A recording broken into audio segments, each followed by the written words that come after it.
నమస్తే, welcome to me TV news. ముందుగా headlines.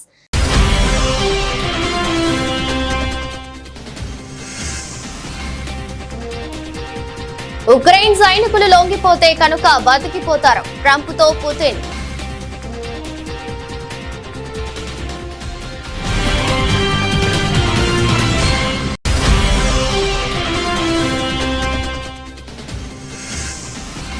బయలుదేరిన ఫాల్కన్ 9 రాకెట్ త్వరలోనే భూమి మీదకు. సునీత విలియమ్స్.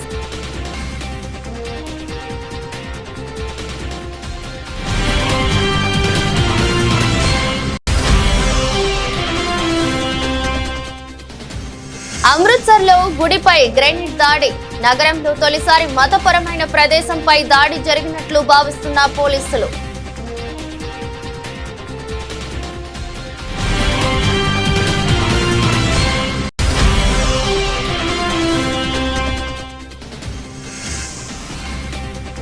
మీరు వచ్చినప్పుడే చర్చ. కేసీఆర్ కు సీఎం రేవంత్ సవాల్.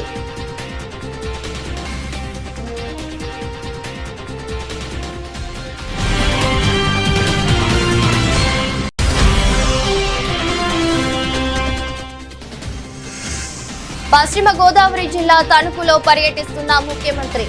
ఎన్టీఆర్ పార్క్ వద్ద పారిశుద్ధ్య కార్మికులతో ముఖాముఖి.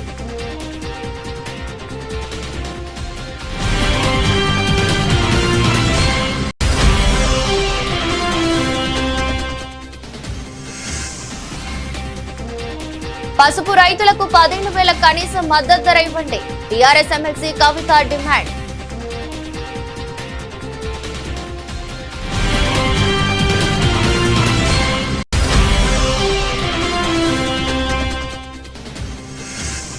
హిందీ వద్దనుకున్నప్పుడు హిందీ రాష్ట్రాల నుంచి డబ్బులు ఎందుకు? కేంద్రం తమిళనాడు మధ్య హిందీ భాష వివాదంపై ఆసక్తికర వ్యాఖ్యలు చేసిన Pawan.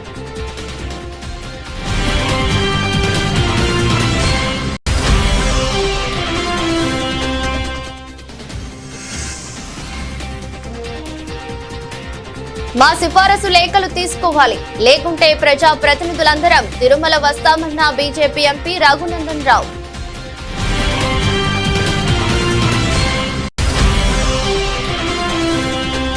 తెలుగుదేశంపై Vijayawada central YCP incharge Malladi Vishnu విమర్శలు. టీడీపీ ఎప్పుడు అధికారంలో ఉన్నా ఆలయాల కూల్చివేతలు, హిందూ మతంపై దాడులు జరుగుతూనే ఉన్నాయని వ్యాఖ్యలు.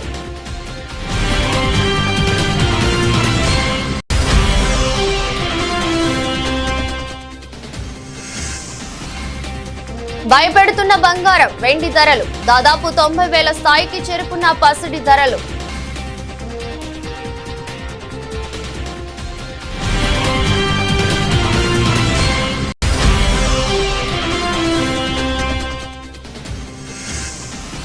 రాబిన్హుడ్ నుంచి డేవిడ్ వార్నర్ ఫస్ట్ లుక్ విడుదల. ప్రత్యేక పాత్రలో star cricketer David Warner.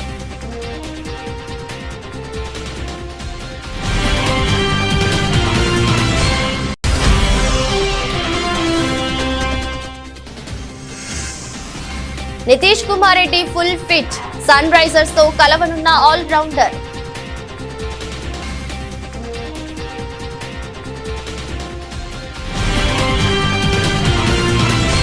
Ukraine దళాలు కనుక ఆయుధాలు వదిలేసి లొంగిపోతే ప్రాణాలతో బతికిపోతారని అమెరికా అధ్యక్షుడు డొనాల్డ్ ట్రంప్ కు రష్యా అధ్యక్షుడు వ్లాదిమిర్ పుతిన్ తేల్చి చెప్పారు. వేలాది మంది ఉక్రెయిన్ సైనికులను రష్యన్ దళాలు చుట్టుముట్టిన ప్రస్తుత తరుణంలో ఉక్రెయిన్ దళాలను వదిలేయాలన్న ట్రంప్ అభ్యర్థనకు పుతిన్ సమాధానం ఇచ్చారు. రష్యా ఉక్రెయిన్ మధ్య యుద్ధం ముగియడానికి చాలా మంచి అవకాశం ఉందని, పుతిన్ తో ఫలవంతమైన చర్చలు జరిగాయని ట్రంప్ నిన్న తెలిపారు.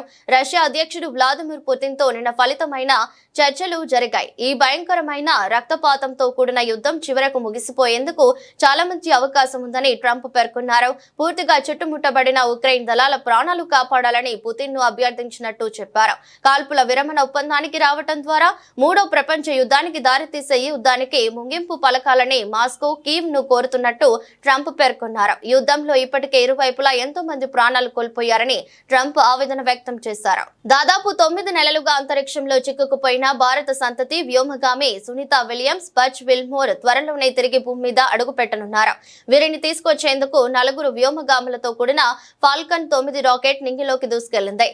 నాసా స్పేస్ ఎక్స్ చేపట్టిన క్రూ 10 మిషన్ లో భాగంగా భారత కాలమానం ప్రకారం ఈ తెల్లవారుజామున 4:33 కెనడీ స్పేస్ సెంటర్ నుండి ఫాల్కన్ 9 రాకెట్ నిప్పులు చిమ్ముకుంటూ నింగికెగసింది.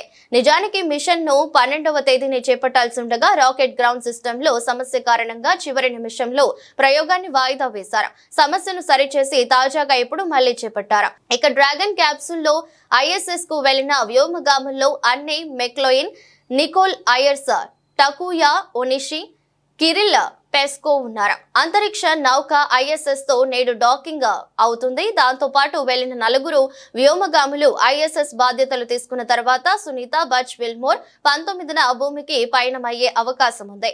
2024 జూన్ 5న ప్రయోగించిన బోయింగ్ వ్యోమ నౌక స్టార్ లైనర్ లో సునీత విలియమ్స్, బచ్ విల్మోర్ అంతర్జాతీయ అంతరిక్ష కేంద్రానికి చేరుకున్నారు. వారం రోజుల్లోనే వారు తిరిగి భూమికి రావాల్సి ఉండగా వారిని తీసుకెళ్లిన స్టార్ లైనర్ లో సాంకేతిక సమస్యలు తలెత్తడంతో అది ఒంటరిగానే భూమిని చేరుకుంది. ఆ తర్వాత కూడా పలుమార్లు వారిని భూమి మీదకు తీసుకొచ్చేందుకు ప్రయత్నించినప్పటికీ ఫలితం లేకుండా పోయింది. దీంతో 9 నెలల తర్వాత ఇప్పుడు 4 వ్యోమగాములతో కూడిన స్టార్ లైనర్ ISS కు పయనమైంది. అమృత్సర్ లోని ఓ గుడిపై గ్రెనేడ్ దాడి జరిగింది. శుక్రవారం రాత్రి 2 వ్యక్తులు బైక్ పై వచ్చి హ్యాండ్ గ్రెనేడ్ విసిరినట్లు తెలిసింది. అర్ధరాత్రి గ్రెనేడ్ దాడి జరిగినట్లు CCTV ఫుటేజ్ ద్వారా పోలీసులు నిర్ధారించారు. పేలుడు వల్ల ఆలయ గోడ స్వల్పంగా ధ్వంసమైంది. ఎవరికి గాయాలు కాలేదు. పూజారి, అతని కుటుంబం ఆ గుడి పైభాగాన ఉంటున్నారు. వాళ్లకు ఎటువంటి హాని జరగలేదు. సీనియర్ పోలీస్ అధికారుల ఘటనా స్థలానికి చేరుకుని విచారణ చేపడుతున్నారు. నగరంలో తొలిసారి మతపరమైన ప్రదేశంపై దాడి జరిగినట్లు పోలీసులు భావిస్తున్నారు. గతంలో ఎక్కువసార్లు అక్కడ పోలీస్ స్టేషన్లపై దాడులు జరిగేవి. గడిచిన 4 నెలల్లో గ్రెనేడ్ దాడి ఘటన చోటు చేసుకోవటం ఇది 12వసారి. దాడిని స్థానిక నేత కిరణ్ ప్రీత్ సింగ్ ఖండించారు. పంజాబ్ లో ఉన్న శాంతికి విఘాతం కలిగించే కుట్ర జరుగుతుందన్నారు. तकरीबन 2 बजे सानू जेडे पुजारी जी ने खंड वाला गुरुद्वार मंदिर दे इन्होंने छियाटे थाने जाके इतलाह दी सी कि साडे कोई आवाज ते इदां दा मतलब धमाका होया। उस ते तकरीबन 2 बजे साडे कोई इंसीडेंट दी रिपोर्ट आई। उस तो बाद मैं ते सारे बाकी पुलिस अफसर सीनियर सी मौके ते आ गए सी और ਇਹਦੇ ਚ ਜਿਹੜੀ ਗੱਲ ਸਾਹਮਣੇ ਆਈ ਹੈ ਜਾਨੀ ਮਾਲੀ ਨੁਕਸਾਨ ਇੰਨਾ ਨਹੀਂ ਹੋਇਆ, ਪਰ ਜਾਨੀ ਤਾਂ ਬਿਲਕੁਲ ਨਹੀਂ ਹੋਇਆ। ਮਾਲੀ ਦੇ ਵਿੱਚ ਸ਼ੀਸ਼ੇ ਟੁੱਟੇ ਆ ਤੇ ਕੁਝ ਜਿਹੜਾ ਪਰਛੱਤੀ ਸੀਗੀ ਉਹਨੂੰ ਡੈਮੇਜ ਹੋਇਆ ਸੀਗਾ। ਔਰ CCTV ਜਦੋਂ ਅਸੀਂ ਦੇਖਿਆ ਤਾਂ ਉੱਥੇ 2 ਬੰਦੇ ਸਾਨੂੰ ਫਿਕਰ ਹੋਏ ਆ ਜਿਹੜੇ ਮੌਕੇ ਤੇ ਆ ਕੇ ਤੇ ਕੋਈ ਚੀਜ਼ ਸੁੱਟਦੇ ਆ ਤੇ ਉੱਥੋਂ ਭੱਜ ਰਹੇ ਨੇ। ਉਹਨਾਂ ਨੂੰ ਸਾਡੀਆਂ ਟੀਮਾਂ ਫੋਲੋ ਕਰ ਰਹੀਆਂ। మాజీ ముఖ్యమంత్రి బీఆర్ఎస్ అధినేత కేసీఆర్ కు ముఖ్యమంత్రి రేవంత్ రెడ్డి సవాల్ విసిరారు. కేసీఆర్ అసెంబ్లీకి వచ్చినప్పుడే కృష్ణా జలాలపై చర్చ పెడదామని చెప్పారు. తాము తప్పు మాట్లాడినట్లు తేలితే క్షమాపణలు చెప్పేందుకు కూడా సిద్ధమని స్పష్టం చేశారు. శనివారం అసెంబ్లీలో సీఎం మాట్లాడుతూ ఎమ్మెల్యేగా కేసీఆర్ కు 54.84 లక్షల జీతం ఇచ్చారని, కానీ ఇప్పటి వరకు కేసీఆర్ 2 సార్లు మాత్రమే అసెంబ్లీకి వచ్చారని తెలిపారు. రోజు ఇంట్లో కేసీఆర్ రొయ్యల పులుసు తిని రాయలసీమను రతనాల సీమ చేస్తామన్నారని గుర్తు చేశారు. ఎంపీగా గెలిపించిన పాలమూరు ప్రజలను మోసం చేశారని మండిపడ్డారు. కేసీఆర్ హయాంలోనే సాగర్ కు CRPF బలగాలు వచ్చాయని చెప్పుకొచ్చారు. అప్పుడు సైలెంట్ గా ఉన్న బీఆర్ఎస్ ఇప్పుడు కాంగ్రెస్ ప్రభుత్వాన్ని తప్పుపడుతుందంటూ రేవంత్ ఆగ్రహం వ్యక్తం చేశారు. కృష్ణా నీటి విషయంలో రాష్ట్రానికి మరణ శాసనం రాశారన్నారు. కేసీఆర్ కేంద్ర మంత్రిగా ఉన్నప్పుడే పోతిరెడ్డిపాడు హెడ్ రెగ్యులేటర్ సామర్థ్యాన్ని పెంచారని గుర్తు చేశారు. కమిషన్ల కోసమే జూరాల నుంచి తీసుకోవాల్సిన నీళ్లను శ్రీశైలం బ్యాక్ వాటర్ ద్వారా తీసుకుంటున్నామన్నది నిజం కాదా అని నిలదీశారు. SLBC టనెల్ ఉమ్మడి రాష్ట్రంలోనే 20 కిలోమీటర్ల మేర పూర్తి చేశారని తెలిపారు. కేసీఆర్ పాలనలో ప్రాజెక్ట్ పనులు చేపట్టలేదని, SLBC ప్రమాదంపై సానుభూతి చూపించాల్సిన బీఆర్ఎస్ నేతలు పైశాచిక ఆనందం పొందుతున్నారంటూ మండిపడ్డారు. మీ స్ట్రేచర్ గురించి ఉన్న ఆలోచన స్టేట్ ఫ్యూచర్ మీద లేదు. బీఆర్ఎస్ ఇప్పుడు మార్చురీలో ఉందని అన్నా తప్పేముంది? నేను కేసీఆర్ ను కించపరిచినట్టు కేటీఆర్, హరీష్ రావు విమర్శిస్తున్నారు. కేసీఆర్ 10 ఏళ్లు జీవించి ప్రతిపక్షంలోనే ఉండాలని కోరుకుంటున్నా అంటూ సీఎం వ్యాఖ్యలు చేశారు.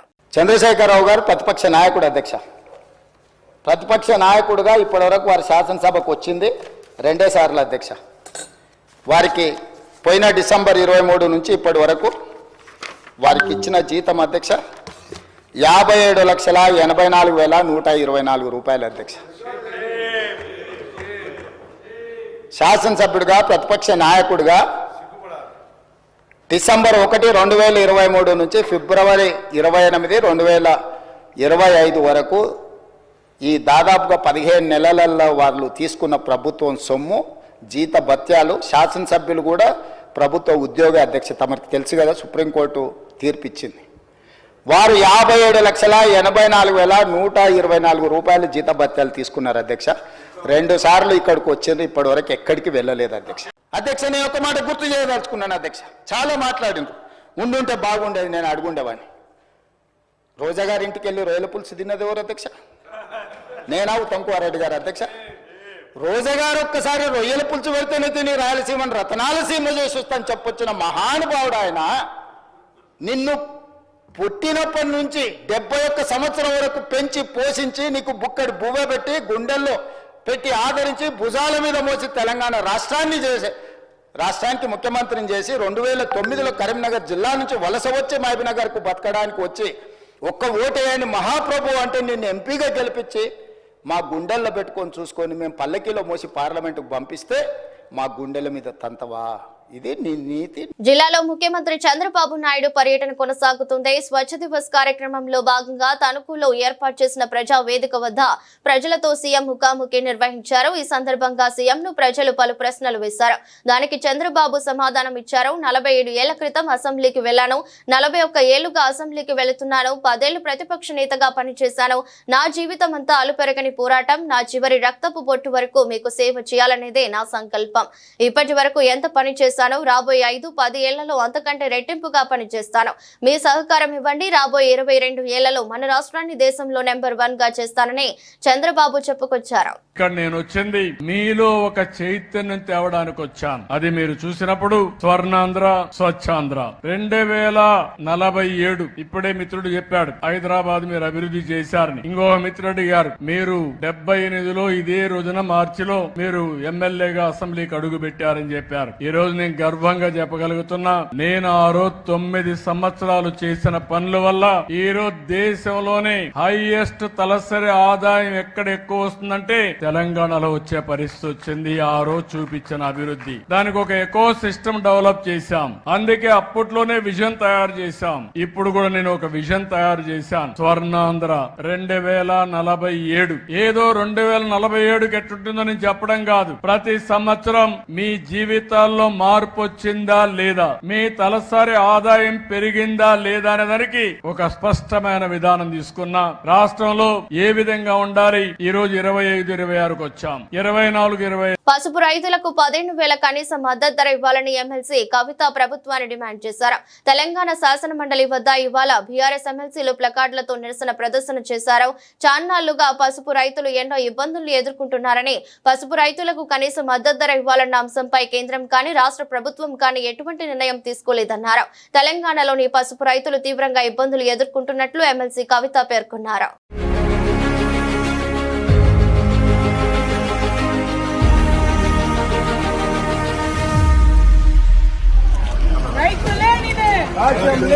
కేంద్ర ప్రభుత్వం తమపై హిందీని బలవంతంగా రుద్దేందుకు ప్రయత్నిస్తుందంటూ తమిళనాడులో తీవ్ర రాజకీయ దుమారం చెలరేగుతున్న వేళ జనసేన పార్టీ అధినేత ఏపీ ఉప ముఖ్యమంత్రి పవన్ కళ్యాణ్ ఆసక్తికర వ్యాఖ్యలు చేశారు. మాట్లాడితే సంస్కృతాన్ని తిడతారు, దక్షిణాదిపై హిందీని రుద్దుతున్నారు అంటారు. అన్ని దేశ భాషలే కదా, తమిళనాడులో హిందీ వద్దు అంటుంటే నాకు మనసులో ఒకటే అనిపించింది. తమిళ సినిమాలను హిందీలోకి డబ్ చేయకండి, డబ్బులేమో హిందీ నుంచి కావాలి, ఉత్తరప్రదేశ్ నుంచి డబ్బులు కావాలి, బీహార్ నుంచి డబ్బులు కావాలి, ఛత్తీస్గఢ్ నుంచి డబ్బులు కావాలి, పని చేసే వాళ్ళందరూ బీహార్ నుంచి కావాలి.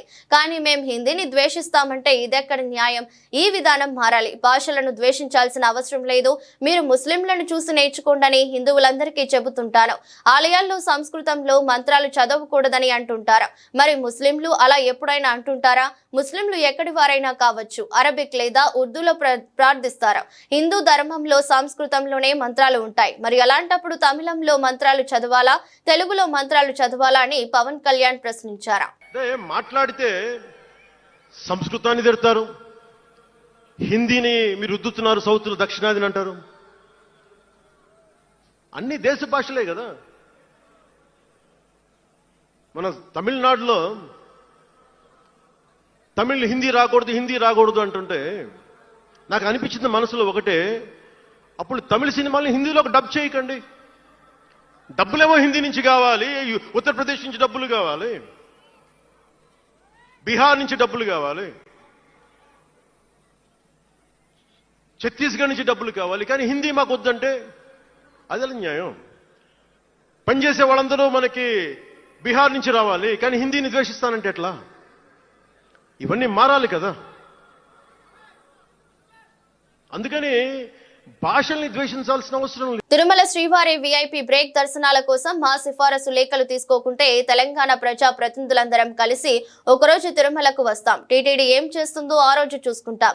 తెలంగాణ ఎమ్మెల్యే, ఎమ్మెల్సీ, ఎంపీల సిఫారసు లేఖలను రేపటి నుంచి తీసుకోవాలని బీజేపీ ఎంపీ రఘునందన్ రావు అన్నారు. తిరుమల శ్రీవారిని దర్శించుకున్న ఆయన ఆలయం ముందు మీడియాతో మాట్లాడారు. తెలంగాణ ప్రజా ప్రతినిధులు పంపిస్తున్న లేఖలను ఫిబ్రవరి 1 నుంచి తీసుకుంటామని టీటీడీ బోర్డు తీర్మానం చేసిందని, అయితే మార్చి వచ్చినా స్పందన లేదన్నారు. ఉమ్మడి రాష్ట్రంలో 294 మంది ఎమ్మెల్యేల లేఖలను తీసుకున్న టీటీడీ ప్రస్తుతం 153 మందికి మాత్రమే పరిమితం కావటం బాధాకరమన్నారు. సీఎం ఆదేశించిన బోర్డు తీర్మానం చేసిన తమ సిఫారసు లేఖలను తీసుకోవటం లేదని ఆగ్రహం వ్యక్తం చేశారు. ఈ అంశంపై వెంటనే టీటీడీ బోర్డు అత్యవసర సమావేశాన్ని నిర్వహించాలన్నారు. తెలంగాణ ప్రజా ప్రతినిధుల విజ్ఞప్తిపై సీఎం చంద్రబాబు కూడా స్పందించాలన్నారు. తెలంగాణ ప్రాంత ఎమ్మెల్యేలు, తెలంగాణ ప్రాంత ప్రజాప్రతినిధులు, ఎంపీలు పంపిస్తున్నటువంటి లెటర్లని ఫిబ్రవరి 1వ తారీఖు నుంచి హానర్ చేస్తామని చెప్పి బోర్డులో ఒక తీర్మానం చేసింది. ఉమ్మడి ఆంధ్రప్రదేశ్ ఉన్నప్పుడు 294 మంది ఎమ్మెల్యేలు సిఫార్సు చేస్తే ఆ రోజు తిరుమలలో పైన అకామిడేషన్ ఉంది, దర్శనానికి బ్రేక్ దర్శనం ఇవ్వడానికి అవకాశం ఉంది. ఆంధ్రప్రదేశ్ రాష్ట్రం విడిపోయి ఆంధ్రప్రదేశ్ తెలంగాణ 2 రాష్ట్రాలుగా విడిపోయిన తర్వాత తెలంగాణ ప్రాంత ఎమ్మెల్యేలు, ఎంపీలు, ఎమ్మెల్సీలు ఇస్తున్న ఉత్తరాలని చంద్రబాబు నాయుడు గారి ప్రభుత్వం వచ్చిన తర్వాత ఫిబ్రవరి 1వ తారీఖు నుంచి హానర్ చేస్తామని చెప్పి కొత్త కమిటీ బీఆర్ నాయుడు గారి నాయకత్వంలో చెప్పడం జరిగింది. Now we're in the mid of March. Telangana ప్రాంత ప్రజాప్రతినిధులు ఒకటే కోరుకుంటున్నారు, 294 మంది ఎమ్మెల్యేల లేఖలని అకామిడేట్ చేయగలిగిన టీటీడీ ఈరోజు కేవలం 153 మంది ఆంధ్ర ప్రాంత ఎమ్మెల్యేలకే పరిమితం కావడం అనేది బాధాకరమైనటువంటి విషయం. ముఖ్యమంత్రి గారు అలో చేస్తామని చెప్తారు, బోర్డు అప్రూవల్ అయిందని చెప్తారు. అరే తెలంగాణ ప్రజలు మా ఎమ్మెల్యేల నుంచి, ఎంపీల నుంచి ఒక ఉత్తరం తీసుకొని పోతే తిరుమలలో దర్శనం కావాలని కోరుకుంటున్నారు. దీనికి నానా రకాలైనటువంటి ఇబ్బందులు. లెటర్లు ఇవ్వమని వాళ్ళే చెప్తారు, అకామిడేషన్ లేదని వాళ్ళే చెప్తారు. దయచేసి ఈ వివక్ష పట్ల తిరుమల తిరుపతి దేవస్థానం బోర్డు ఆలోచించాలి. ఉమ్మడి ఆంధ్రప్రదేశ్ ఉన్నప్పుడు ఏ రకంగానైతే మొత్తం ఆంధ్రప్రదేశ్ లో ఉన్న ఎమ్మెల్యేలు, ఎంపీల ఉత్తరాలని. శాసన మండలి చైర్మన్ గుత్తా సుఖేందర్ రెడ్డి శనివారం సభలో అసహనం ప్రదర్శించారు. బీఆర్ఎస్ ఎమ్మెల్సీ తాతా మధుపై కోపాన్ని చూపించారు. ఏందయ్యా నీ లొల్లి, రోజు న్యూసెన్స్ చేస్తున్నావంటూ గిద్దింపు ధోరణిలో మాట్లాడారు. సాటి సభ్యుల ముందు తాతా మధును గౌరవపరిచారు. మండలి చైర్మన్ గుత్తా సుఖేందర్ రెడ్డి తీరును బీఆర్ఎస్ పార్టీ తప్పుపట్టింది. సభలో చైర్మన్ సుఖేందర్ రెడ్డి తమ సభ్యుడిని ఉద్దేశించి న్యూసెన్స్ అనే పదం వాడటం కరెక్ట్ కాదని ఎమ్మెల్సీ కల్వకుంట్ల కవిత అన్నారు. దీనిపై ఆమె మండలిలో మాట్లాడుతూ సభలో మా సభ్యుడిని ఉద్దేశించి మీరు న్యూసెన్స్ అనే పదం వాడారని, తాను మీకు చెప్పేందుకు పెద్దదాన్ని కాదని, ఆ పదాన్ని దయచేసి రికార్డుల నుంచి తొలగించాలని తెలిపారు. అధ్యక్ష, డోంట్ రన్నింగ్ కామెంటరీ ప్లీజ్. వారు చెప్పింది మీరు మాట్లాడితే మాట్లాడండి. ఏందా రోజు నీది న్యూసెన్స్ చేస్తున్నాం ప్రతిసారి. ప్లీజ్ మీరు మాట్లాడేటప్పుడు మీరు కౌంటర్ చేయండి. మీ దగ్గర ఏమైనా ఇన్ఫర్మేషన్ ఉంటే మాట్లాడండి. ప్రతి దానికి ఎవరు మాట్లాడితే కూడా క్రాస్ టాక్ చేయడం ఏంటి? అధ్యక్ష, చివరిగా మీరు ఏమనుకోకుంటే ఒక మాట చెప్తాను అధ్యక్ష. తమరు ఇందాక మా బీఆర్ఎస్ పార్టీ సభ్యుడి పైన కొంత సంయమనం కోల్పోయి నీ న్యూసెన్స్ అని అన్నారు అధ్యక్ష. ఆ న్యూసెన్స్ అనే పదాన్ని అది కరెక్ట్ కాదు. తమరు నాకన్నా చాలా సీనియర్ అధ్యక్ష, మీకు చెప్పేంతటి దాని కాదు. ఆ పదాన్ని మాత్రం దయచేసి తొలగించవలసిందని రిక్వెస్ట్ చేస్తా ఉన్నాను. గౌరవ సభ్యురాలు మీరు కూడా. తెలుగుదేశం ప్రభుత్వం ఎప్పుడు అధికారంలో ఉన్న ఆలయాల కూల్చివేతలు, హిందూ మతంపై దాడులు జరుగుతూనే ఉన్నాయని Vijayawada central YCP incharge Malladi Vishnu అన్నారు. శ్రీరాముడి విగ్రహం తల నరికిన వ్యక్తికి చంద్రబాబు 5 లక్షల ఆర్థిక సాయం అందించారని ఆరోపించారు. తిరుపతిలో ఏదైనా జరిగితే తన శాఖ కాకపోయినా పెళ్లి క్షమాపణలు చెప్పి పవన్ కళ్యాణ్ తన సొంత శాఖలో తప్పు జరిగితే కనీసం స్పందించడం లేదని పేర్కొన్నారు. హిందూ ధర్మం ఇలాంటి వారిని ఎందుకు క్షమించాలి అని Vijayawada central YCP incharge Malladi Vishnu నిలదీశారు. ఎప్పుడు అధికారంలో ఉన్నా కూడా తెలుగుదేశం ప్రభుత్వం ఎప్పుడు అధికారంలో ఉన్నా కూడా హిందూ మతం మీద గాని, దేవాలయాల మీద గాని ఇవన్నీ కూడా దాడులు జరుగుతూనే ఉన్నాయి కదా. మనం మాట్లాడుకోవాల్సి వస్తే చాలా ఉంటుంది. ఈరోజు చూడండి, అక్కడ ఆ ప్రభుత్వం సంబంధించినటువంటి తెలుగుదేశం ప్రభుత్వం ఉన్నప్పుడు, ఆ తెలుగుదేశం ప్రభుత్వ హయాంలో గుళ్ళు కోలగొట్టడం జరిగింది. విజయవాడ వేదికగా. అలాగే కృష్ణా పుష్కరాల్లో గుళ్ళు కూలగొట్టారు. గోదావరి పుష్కరాల్లో అక్కడ ప్రజలు ఎంతమంది చనిపోయారో మనకు తెలుసు. అక్కడ జరిగినటువంటి 1000 కాళ్ళ మండపం, తిరుపతిలో 1000 కాళ్ళ మండపాన్ని మీ హయాంలోనే కూల్చేయడం జరిగింది. అలాగే సదావర్తి భూములు, మీరు అధికారంలో ఉన్నప్పుడు సదావర్తి భూములన్నీ కూడా ఏం జరిగిందో కూడా ఆంధ్ర రాష్ట్ర ప్రజలు తెలుసు. ఆఖరికి రాముడి తల తీసినటువంటి వ్యక్తికి 5 లక్షల రూపాయలు ముఖ్యమంత్రి సహాయ నిధి నుంచి చెక్కు ఇచ్చారనంటే మీరు హిందూ ధర్మం మీద కానీ, దేవాలయాల మీద కానీ, లేకపోతే దేవుడికి సంబంధించిన విషయాల మీద మీరు సానుకూలంగా ఏ రకంగా స్పందిస్తారని చెప్పి ప్రజలు భావిస్తారు? ఇంత పెద్ద సంఘటన జరిగితే 10 రోజులు గడిస్తే ఆ సంబంధించినటువంటి శాఖకు సంబంధించినటువంటి సనాతన వాదిని అని చెప్పుకునేటటువంటి పవన్ కళ్యాణ్ గారు ఎందుకు మాట్లాడేదో చెప్పాలి. ఆయన చూడండి, తిరుమల తిరుపతి దేవస్థానంలో జరిగితే ఇమీడియట్ గా ఈయన పోయి ఆయన శాఖ కాకపోయినా, ఆయనకి సంబంధం లేకపోయినా ఆయన తిరుపతి పోయి క్షమాపణలు చెప్తారు. ఈయన శాఖలో జరుగుతున్నటువంటి విషయాల మీద ఆయన మాట్లాడారు. అదే లోకేష్ గారు ఆయన శాఖకు సంబంధం లేకపోయినా, ఆయన శాఖ కాకపోయినా అక్కడ దానికి ఆయన క్షమాపణలు అడుగుతారు. ఏంటి ద్వంద్వ విధానాలు? ఏంటి మీ ప్రభుత్వంలో జరుగుతున్నటువంటి కార్యక్రమాలు ఏంటి? ముఖ్యమంత్రి రేవంత్ రెడ్డి ప్రసంగాన్ని బీఆర్ఎస్ పార్టీ బహిష్కరించింది. గవర్నర్ ప్రసంగానికి ధన్యవాదాలు తెలిపే తీర్మానంపై సీఎం సమాధానమిస్తుండగా బీఆర్ఎస్ సభ్యులు సభ నుంచి వాకౌట్ చేశారు. బీఆర్ఎస్ అధినేత కేసీఆర్ చావును కోరుకున్న నాయకుడికి ప్రసంగాన్ని తాము బహిష్కరిస్తున్నామని వాకౌట్ కు ముందు ప్రకటించారు. బీఆర్ఎస్ పార్టీ స్ట్రెచర్ మీద నుంచి మార్చురీకే అని వ్యాఖ్యానించడం తెలంగాణ రాష్ట్ర సాధకుడు, 10 ఏళ్లు రాష్ట్రాన్ని ప్రగతి పదంలో నడిపిన పాలనాధ్యక్షుడు ఆయన కేసీఆర్ చావును కోరుకోవడం అంటే తెలంగాణకు కీడును కోరుకోవడమే అని బీఆర్ఎస్ ఎమ్మెల్యేలు ఆగ్రహం వ్యక్తం చేశారు. అందుకు నిరసనగా తాము సీఎం ప్రసంగాన్ని బహిష్కరిస్తున్నామని చెప్పుకొచ్చారు.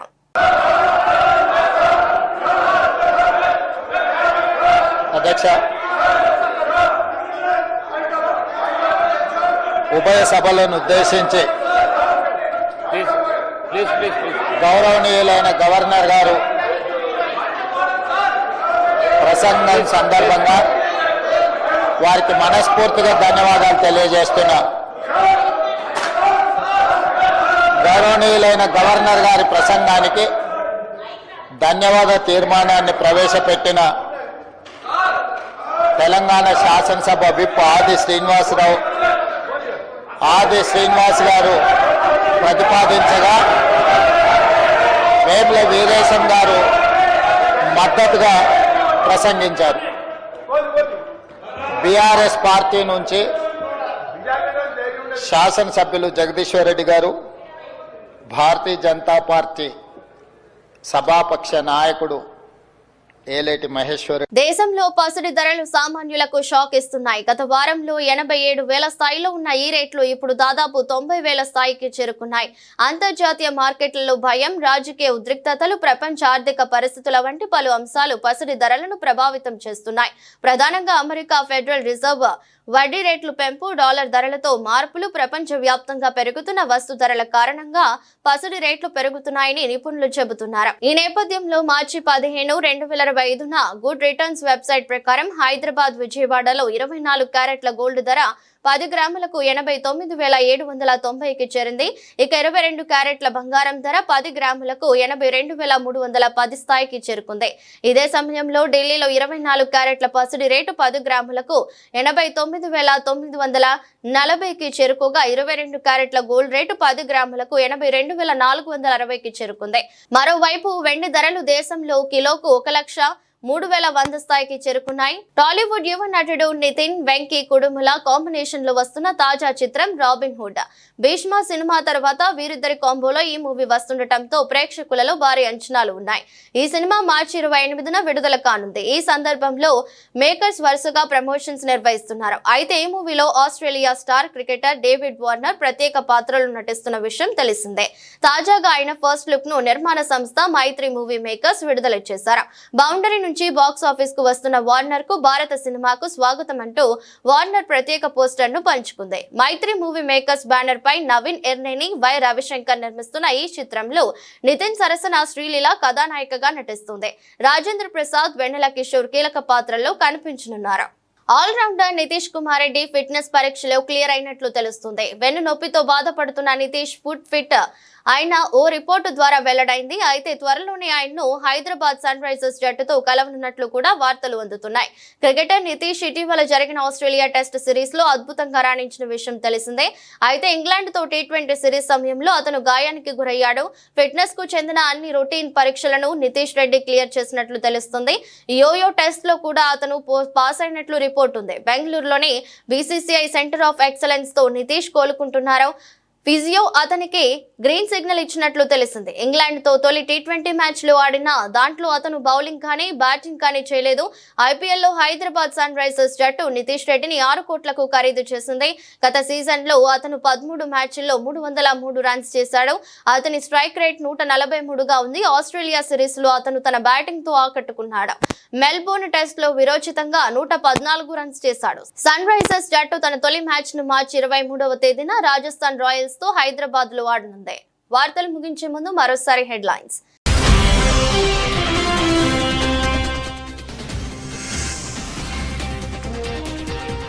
ఉక్రెయిన్ సైనికులు లొంగిపోతే కనుక బతికిపోతారు. ట్రంప్ తో పుతిన్.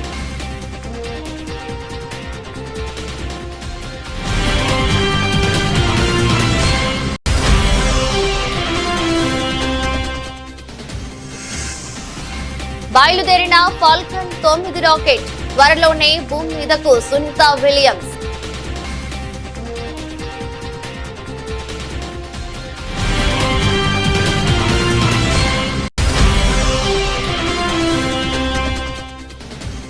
అమృత్సర్ లో గుడిపై గ్రెనేడ్ దాడి. నగరంలో తొలిసారి మతపరమైన ప్రదేశంపై దాడి జరిగినట్లు భావిస్తున్న పోలీసులు.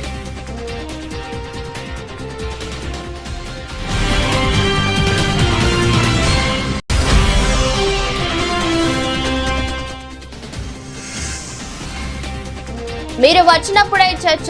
కేసీఆర్ కు సీఎం రేవంత్ సవాల్.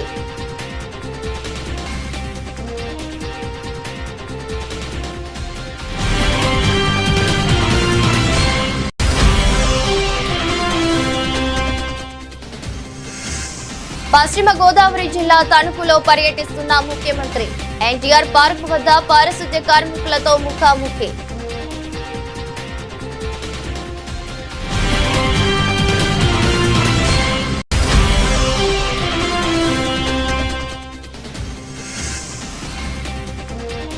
పసుపు రైతులకు 15,000 కనీస మద్దతు ధర ఇవ్వండి. టీఆర్ఎస్ ఎమ్మెల్సీ కవిత డిమాండ్.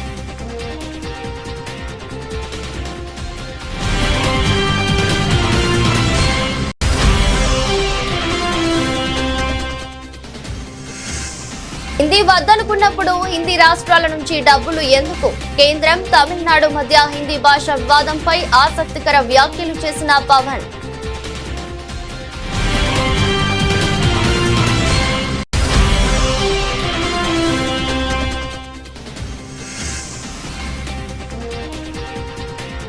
మా సిఫారసు లేఖలు తీసుకోవాలి, లేకుంటే ప్రజా ప్రతినిధులందరం తిరుమల వస్తామన్న బీజేపీ ఎంపీ రఘునందన్ రావు.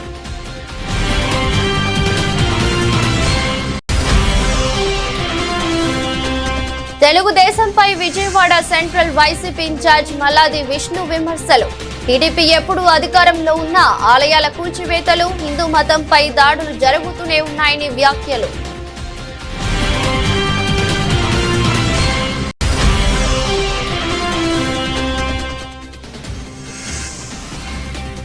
భయపెడుతున్న బంగారం, వెండి ధరలు. దాదాపు 90,000 స్థాయికి చేరుకున్న పసిడి ధరలు.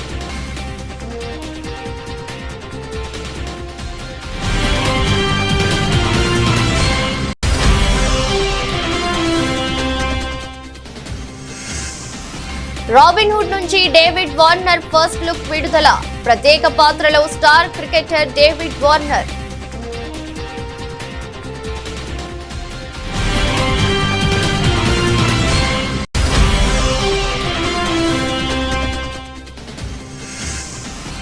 Nitish Kumar Reddy full fit, Sunrisers తో కలవనున్న ఆల్ రౌండర్.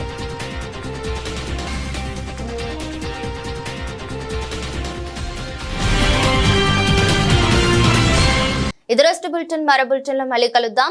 అంతవరకు సెలవు. నమస్కారం.